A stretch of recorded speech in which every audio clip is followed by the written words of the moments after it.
15 ফেব্ৰুৱাৰীৰ পৰা 3 মাৰ্চলৈকে 2025 চনৰ SSLC পৰীক্ষাটো আৰম্ভ হ'ব, থিয়ৰী পৰীক্ষাটো। আৰু 21 জানুৱাৰী আৰু 22 জানুৱাৰীত প্ৰেক্টিকেল পৰীক্ষাটো আৰম্ভ হ'ব। গতিকে আপোনালোকৰ চেনেলৰ যোগেদি অসমৰ সমূহ ছাত্ৰ ছাত্ৰী আৰু অভিভাৱকক মই আগতীয়াকৈ শুভেচ্ছা আৰু অভিনন্দন জ্ঞাপন কৰিছোঁ। ইতিমধ্যে আপোনালোকে গম পাইছে আমাৰ অনলাইন পৰ্টেলটো আমি দুদিনৰ কাৰণে এক্সটেণ্ডো কৰিছোঁ। ইতিমধ্যে আমাৰ 4,30,000 কেণ্ডিডেট অলৰেডি অনলাইনত আহিছেই। যোৱা বছৰৰ তুলনাত প্ৰায় 9,000 মান এইবাৰ কেণ্ডিডেট বেছি আছে আমাৰ। বাকী সেই অনুপাতে আমাৰ পৰীক্ষা কেন্দ্ৰ যোৱাবাৰ আছিলে 913টা, এইবাৰ 944টালৈ বৃদ্ধি হৈছে, 31টা বাঢ়িছে। তেনেকৈ ইভালুৱেশ্যনটোনো আমাৰ 2টা বাঢ়িছে। গতিকে সাময়িকভাৱে গোটেইখিনি কাম আমাৰ নিয়মমতে চলি আছে আৰু সময়ত পৰীক্ষা আৰম্ভ হ'ব, ভালকৈ হ'ব বুলি আশা প্ৰকাশ কৰি নাই। মাৰ্চ কৰিলেও ক্লাছ 12ৰ পৰীক্ষাটো যোৱা বছৰ যেনেকৈ হৈছিল তেনেকৈ হ'ব, ক্লাছ 10ৰ পৰীক্ষাটো মানে মেট্ৰিকৰ পৰীক্ষাটো যেনেকৈ হৈছিল তেনেকৈ হ'ব। এইবাৰ কোনো ডিফাৰেঞ্চ ইয়াত নাথাকে।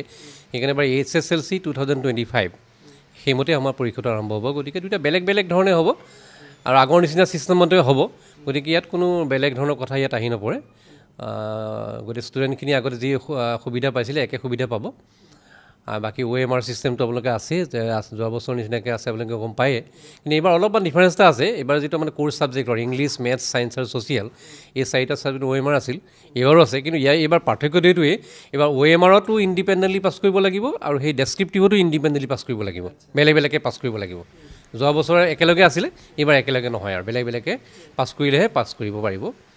সেইটো চেঞ্জ কৰা হৈছে নিয়মৰ ভিতৰত। আৰু এটা নতুন 6 ছাবজেক্ট এটা আহিছে, য়োগা এণ্ড ফিজিকেল এডুকেশ্যন বুলি, নতুনকৈ সংযোজন হৈছে এইবাৰ। আৰু এইখিনি কথা, CCTV কেমেৰাটো আগৰ নিচিনাকৈ আছে, এইবাৰো থাকিবই লাগিব। বাকীখিনি কোনো চেণ্টাৰৰ কোনো নিয়ম কানুনৰ ফালত কোনো চেঞ্জ হোৱা নাই। পেপাৰ লিক আপোনালোকে গম পাইছে, পেপাৰ লিক ইয়াৰ ছেবাৰ অফিচৰ পৰা বা তেনেকুৱাটো সম্ভৱ হোৱা নাই, সেইটো এনেকুৱা নহয়। গতিকে বাকী যিটো আগৰবিলাক যিবিলাক ৰিপৰ্ট আছিলে সেইবিলাক আমি মষিমূৰ কৰাৰ কাৰণে পদক্ষেপ লৈছোঁ। যোৱা বছৰ যেনেকৈ আমি শ্বিফ্ট ৱাইজ কৰি পেলালোঁ, আমাৰ থানাত কোনো পেকেট খুলিব নোৱাৰে। গতিকে শ্বিফ্ট ৱাইজ যেতিয়া থাকিব, গোটেই পেকেটটোকে দাঙি লৈ যাব লাগে চেণ্টাৰ ইনচাৰ্জে থানাৰ পৰা। গতিকে এই ক্ষেত্ৰত আৰু কমি গ'ল, গোটেই লিকেজৰ কথাটো নাথাকে। গতিকে গোটেই কুৱেশ্যন পেপাৰ পেকেটটো চেণ্টাৰতেই গুচি গ'ল। গতিকে আৰু চেণ্টাৰটো CCTV আছেই, SO থাকিবই। গতিকে পূৰা ছিকিউৰিটি মেজাৰ্ছখিনি লোৱা হয়। গতিকে সেই স্ক'পবিলাক নাথাকিব আৰু মোবাইল ফোনটো নিবই নোৱাৰে। মোবাইল ফোন যদি ধৰা পৰে 3 বছৰৰ কাৰণে এক্সপেল হ'ব। ইভেন এনেকুৱা ধৰণৰ কথা। এইবাৰ আৰু এটা চেঞ্জ হৈছে, মই আপোনাক কৈ আছোঁ মনত পৰোঁতে, প্ৰেক্টিকেল পৰীক্ষাটো এইবাৰ আমি যোৱা বছৰ নিচিনাকৈ নাপাতোঁ। এইবাৰ আমি স্কুলক দি দিছোঁ, স্কুলে নিজে নিজাকৈ পাতিব।